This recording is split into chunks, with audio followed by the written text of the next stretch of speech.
On the broadcast tonight, campus is drying out after Hurricane Ida drenched the Northeast.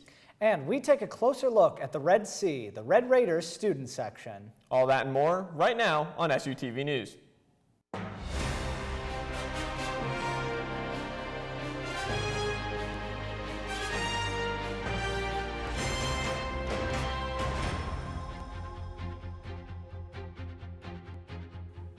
Thanks for joining us on SUTV News. I'm Patrick Ramsdale. And I'm Adam Beam.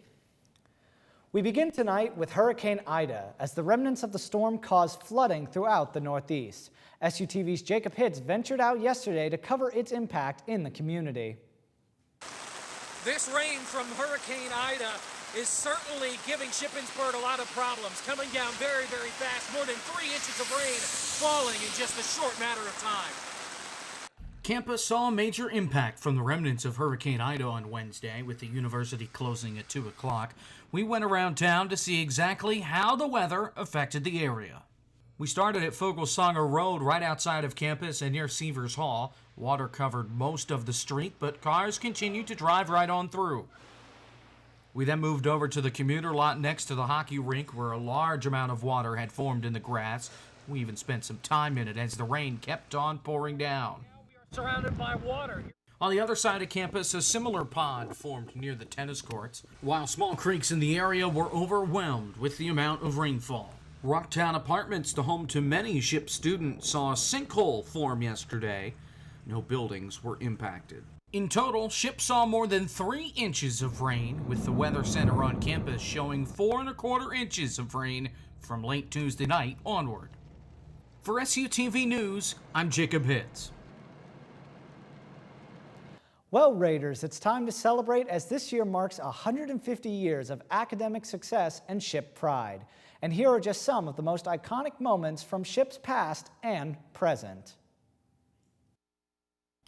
Originally founded as the Cumberland Valley State Normal School in 1871, much of Shippensburg's original buildings have seen some major facelifts over the year, and despite some renovations in 1894, much of our beloved Old Main keeps its older attributes, as if a little piece of the original SHIP has stuck with us all this time. Shippensburg's 150-year history also includes many important milestones for students as well. In 1948, the Shippensburg basketball team forfeited their game against Hagerstown after an African-American teammate was told he wasn't permitted to play. 1957 brought WSYC to the radio airwaves, though the station wouldn't receive an off-campus transmitter till 1974. The Slate published its first issue on March 21, 1957. On April 14th of 1969, students rallied together to create Moratorium Day, a day in which all classes were canceled so students could have an open dialogue with faculty and administrators to discuss topics such as minority inclusion and race relations on campus. Just under a year later, in March of 1970, the campus abolished its mandatory dress code, a dress code that mainly affected its female students. Speaking of female students, the homecoming queen has been a time-honored tradition, and 1973 marked a first for the university, as Marva Chitt Bradley became our first African-American homecoming queen. In the spring of 1974, Students for Gay Rights was recognized officially by the campus community, giving LGBTQ students more accessibility to campus opportunities and greater visibility. The fall of 1976, Shippensburg's marching band was recognized on a presidential scale when the band performed in the inaugural parade of President Jimmy Carter after he saw them perform at the Harrisburg Farm Show complex. One of Shippensburg's most famous alumni members, Dean Koontz, received the Jesse S. Higas Distinguished Alumni Award in 1981 as his writing career in horror fiction took off. And it was on July 1st, 1983, that the Shippensburg State College would officially become Shippensburg University. Over the 150 years, our university saw sports teams form and thrive, iconic performers like the Beach Boys, Salt and Pepper, Pat Benatar, and Boston entertained students alike, and our very own SUTV would find its place here on campus in 1993. While the campus has yet to announce major event plans for the 150th, university officials have made it clear that this year's homecoming will be a celebration to remember. Over the summer, Ship Dining has introduced some new options for students on campus. Inside Kreiner Hall, Freshens has replaced a sub shop offering salads, wraps, and smoothies. Over at the Cub, Chick-fil-A is set to open this semester with a full menu to choose from. The sub shop is now in place of Kickin' Chicken and will allow students to create their own subs. Bento Sushi has added new menu items such as udon and ramen to go along with their to-go sushi. Students can finally use their meal swipes at Dunkin' Donuts as well as Starbucks located in the library. For more information on Ship Dining services, visit ship.campusdish.com. This past Saturday marked the 40th annual Shippensburg Corn Fest. SUTV's Carmine Chicatano has more.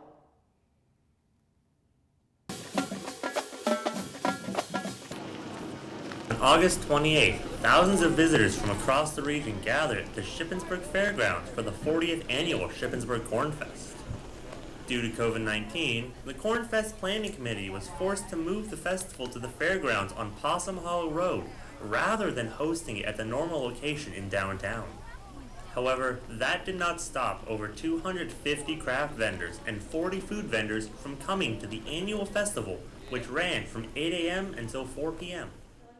Full house today, and the crowd is a typical crowd like you see in the downtown Shippensburg for our annual Corn Festival. Throughout the day, there was entertainment by local bands, including Hemlock Hollow, the Shippensburg University Drumline, and many others. Homemade items of all kinds were available from vendors, from custom signs to handmade pottery sets.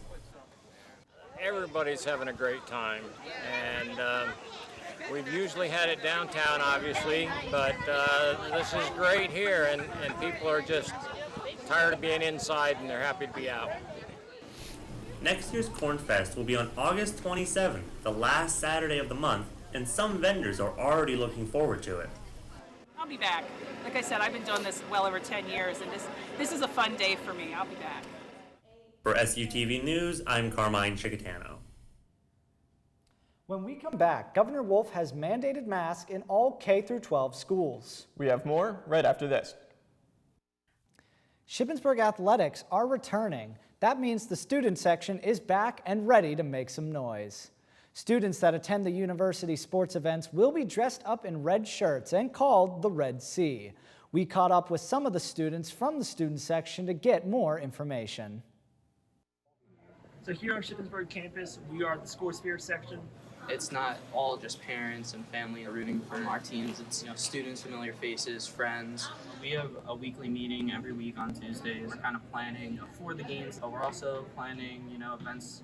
We have a lot of collaborations coming. In terms of collaboration-wise, it's not going to be a big name as in celebrities and stuff like that, but campus-wise, it's going to be big. So like APB. APB. We're going to be doing some homecoming stuff. Like basketball-a-thon. Yeah, we're going to be trying to collaborate with a whole bunch of big organizations on campus to expand our reaches. We're going to be something a lot bigger by the spring, which we're all really excited for. Any student that wants to join the Red Sea, please follow SU_Red Sea on Instagram. Failing a class? Don't know what you're doing? You're in luck, because as of September 1st, the Learning Center has returned to in-person appointments. The Academic Resource Center is located on the first floor of Maury Hall. There to help are course-based peer tutors, peer writing tutors, learning specialists, and success coaches. The tutors can guide you in studying for an exam, learning study skills, and improving your writing. The Learning Center's mission is to assist students in developing skills and methods that will enable them to become self-sufficient and engaged learners.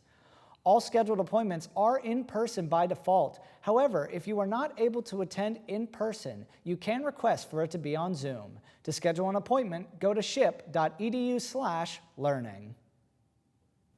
As the Delta variant continues to spread out of control and continues struggle to increase vaccination rates, many states have reversed their recent mask mandates, and now Pennsylvania schools K-12 will be doing the same. Governor Wolf announced Tuesday that beginning September 7th, all schools K-12 and licensed child care centers will require students, teachers, and staff to wear masks. Governor Wolf originally wanted to avoid a statewide mandate as he hoped it would be left up to each school's discretion. However, as COVID numbers in Pennsylvania continue to spike, it was only a matter of time. In July of 2021, Pennsylvania reported a low of 133 positive COVID cases. However, as of August 31st, the state saw a whopping 2,890 cases. It should also be noted that this decision comes at a time where the debate over masks in schools is hitting a fever pitch, as school board meetings all across the country have erupted into heated and sometimes violent shouting matches. We'll have to see how the new mask mandate affects COVID numbers moving forward, and if students will ever walk the hallways maskless again. When we come back, Chinese tech stocks are struggling, and the end is not yet in sight. We have more after the break. Afghanistan is no longer the home of U.S. troops. SUTV's Tyler Danson has this week's world news. While President Biden put focus back on national security and domestic issues, there are similar challenges for the new leaders of Afghanistan. The Taliban is now trying to form a working government and govern a country which is more complex than the one they ruled 20 years ago. It is also a country in a crisis on multiple fronts. Sam Keeley reports. The spoils of war, body armor, helmets, aircraft, all left by Afghanistan's army and the US rush for the exit from America's longest war. The US says it destroyed what it could not take when the last American boot left the ground from Kabul International Airport. We have also demilitarized equipment that we did not bring out of the airport. That included a number of MRAPs, up to 70 MRAPs that we demilitarized and will never be used again by anyone. 27 Humvees, a little tactical vehicle that will never be driven again. Additionally, on the ramp at HKIA are a total of 73 aircraft. Those aircraft will never fly again. Although these armored NATO MRAP vehicles have clearly been successfully salvaged. But after 20 years of war, terror attacks and political murder, the triumphant Taliban striking a conciliatory tone at the same airport. The Islamic Emirate of Afghanistan wants good relations with the Americans through diplomacy. However, the Americans failed here. They failed. From the military perspective, they failed to achieve their goals. But the Islamic Emirate of Afghanistan wants to have good relations with the whole world on behalf of the nation, said the Taliban spokesman. He repeated orders for Taliban special forces to treat even former Afghan enemies with respect. I call on all our soldiers to treat the people well because the people have the right to peace, to unite, and we are the servants of the nation. We must not oppress the people, he said. In Kabul, some celebrated the US withdrawal with gunfire. In daylight and in persistent fear of the city's new Taliban masters, a more muted response. It is good that Americans withdrew from the country. They must let Afghans discuss what they will agree on and how they would form a government. The government must be inclusive, acceptable to all Afghanistan, he said. The Taliban has promised to deliver that and to allow anyone who wants to leave to go, including at least 100 Americans still trapped in Afghanistan.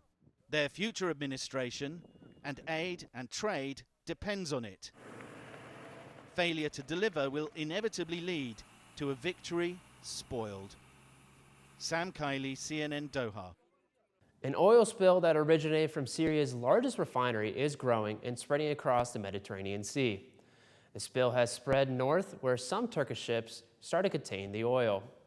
Turkey's transportation ministry posted these images Wednesday, showing its efforts to remove some of the oil. Syrian officials said last week that a tank filled with 15,000 tons of fuel had been leaking since August 23rd at a thermal power plant on the Syrian coastal city of Bakhnia. They said they have been able to bring it under control. August was another rough month for investors in many Chinese tech stocks. The biggest Chinese tech names have lost some $3 trillion in market value since China launched its ongoing governing crackdowns. And the pain may not be over yet, as Christy Liu Stout reports. A sector under siege. China's leading tech players, from major e-commerce platforms and ride-hailing companies to education tech groups, all have been targeted by Beijing's crackdown on private enterprise. Casualties include some of China's leading tech firms: Alibaba, ByteDance, Didi, Meituan, New Oriental Education, Pinduoduo, Tencent, and the list goes on. Companies have been slapped with fines, banned from app stores in order to overhaul their business, prompting sharp falls for listed Chinese tech firms and stoking fear about the future. But observers say the end goal of Beijing's bid for control is not about creating chaos. It's all part of a top-down plan. Why is this happening? This isn't simply a power play by Beijing to crush these upstarts, these billionaires, these entrepreneurs. A lot of this crackdown is driven by political campaigns like Common Prosperity. Common prosperity is the prosperity of all the people, says Chinese President Xi Jinping as he pledges to redistribute wealth in China. Analysts say the crackdown is out to fix social ills like income inequality and hyper-competition. The government believes that these companies are mostly in the business of monetizing status anxiety, in which you have these salespeople from these online education firms really preying on the middle-class dreams of sending the kids to the best universities.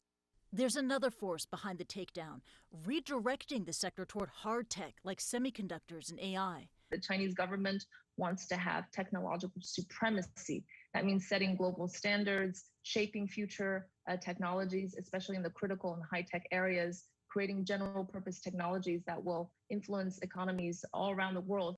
That's one reason why influential investors still see opportunity. BlackRock, the world's largest asset manager, is reported as saying investors should as much as triple their allocations in Chinese assets. In which a lot of... While billionaire hedge fund founder Ray Dalio says investors should keep their faith in China, writing, "I urge you to not misinterpret these sorts of moves as reversals of the trends that have existed for the last several decades and let that scare you away." But as China's sweeping tech crackdown continues, could this crackdown kill China's entrepreneurial spirit? That's something of considerable debate. A lot of the regulatory crackdown has focused on 10 to 20 of China's best and brightest entrepreneurs. So these includes the founders of Meituan, Alibaba, Pinduoduo. But I think for the broader masses of entrepreneurs, this is not so much bothering them. Especially in the new generation, these eager young minds are very motivated by China's large market. They see lots of opportunities. A sector under siege is also being remade to serve the people and their master planners. Christy Lou Stout, CNN, Hong Kong. That's it for World News. Let's send it back to Adam and Patrick at the desk. When we come back in entertainment, Kanye West has new music out, and new ABBA music is in the works. We have more after the break. You know, Patrick, did you enjoy swimming to class yesterday? You know, it was a little bit rough. I got drenched going to class because I did kind of forget a rain jacket. Yeah, I think even with an umbrella or a rain jacket, everybody got soaked. However, the good news is this weekend is looking a lot nicer. Yeah, and for this week's weather, let's go over to Jacob Hitz. Yesterday was a super soaker of a day, and a record-making one at that. Idaho ranks third now in daily rainfall total in Harrisburg, behind Agnes back in 1972 and Lee, which hit back in 2011. Thankfully, though, this weekend we get a chance to dry out and enjoy some beautiful weather. Tonight we get down, how about this, into the 50s. Slight wind out of the northwest, but other than that, a gorgeous night to sleep with the windows open. Tomorrow, a carbon copy of today. Mostly sunny, low humidity, getting back up into the mid-70s. Looking ahead, Saturday, we bring back Red Raider football, and it's beautiful football weather for our 1 o'clock start. Sunday looks like our next potential rainmaker, with some hit-or-miss storms passing through. Labor Day on Monday looks great, a little warmer than the weekend, but still nice with less humidity. The heat starts to build back up on Tuesday with a slight chance of rain Tuesday, Wednesday, and Thursday. Overall, the high heat and humidity may just be gone for good, and we have perfect weather to send us into a 3-day weekend. That's the weather for this week. I'm Jacob Hitz. Now let's go over to Marley Bowman with this week's entertainment.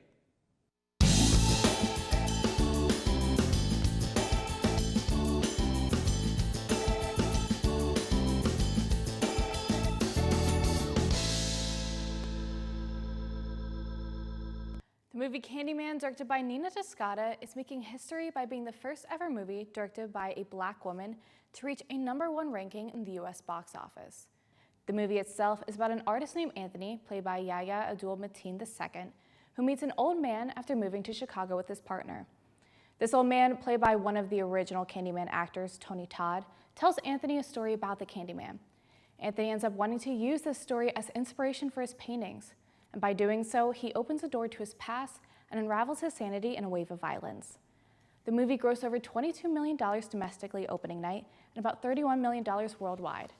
Candyman is still being shown in theaters today, so go get your tickets from your local theater now. Whether the grumpy old Carl in Pixar's Up or newsman Lou Grant in The Mary Tyler Moore Show, Ed Asner, beloved Hollywood icon, has sadly passed away at the age of 91. In the Mary Tyler Moore Show, his role as the sexist boss turned women's champion garnered Asner 2 Golden Globes and 3 Emmys. He reprised his role in 1977, and his performance as a newspaper editor in the post-Watergate era earned Asner 2 Golden Globes and 2 Emmys for Best Actor.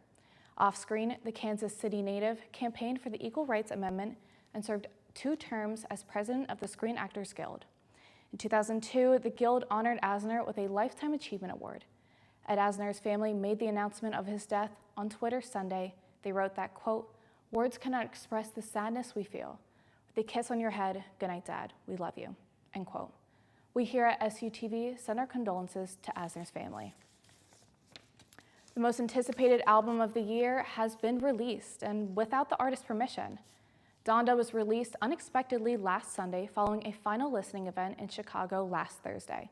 According to the BBC, Kanye West claims that his label, Universal Music Group, released the album without his permission. He also claims that Universal blocked a song featuring DaBaby and Marilyn Manson, both of whom have come under recent controversy. Universal has not yet issued a statement regarding the claims, but upon its release, Donda broke several streaming records, and according to Variety, it became Spotify's most streamed album of 2021 in less than 24 hours. And Mamma Mia, here we go again.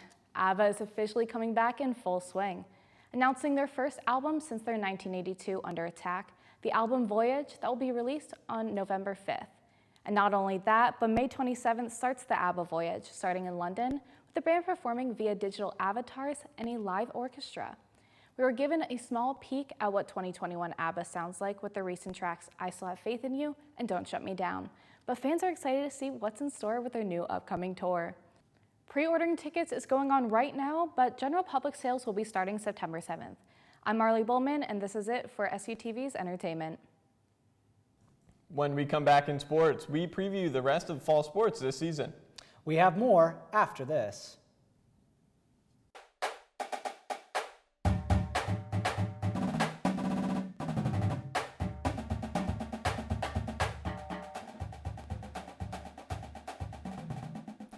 Tennis is back and they are ready to swing into action. Tennis has struggled over the past few years with only 3 wins over 4 seasons. The team this season features many returning players and new freshman athletes as well. The coaching staff made some new changes along with the addition of assistant coach Pearl Cipriano.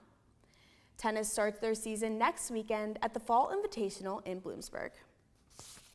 The Shippensburg University volleyball team is set to return to the court after missing the 2020 season due to the COVID-19 pandemic.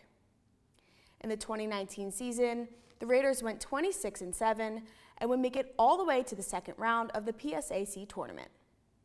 In the 2020 season coaches poll, the Raiders are ranked 3rd and received 2 first-place votes. Head coach Leanne Piscotti is entering her 18th season as the head coach of the Raiders. Piscotti is the winningest coach in SU history with a career winning percentage of .637.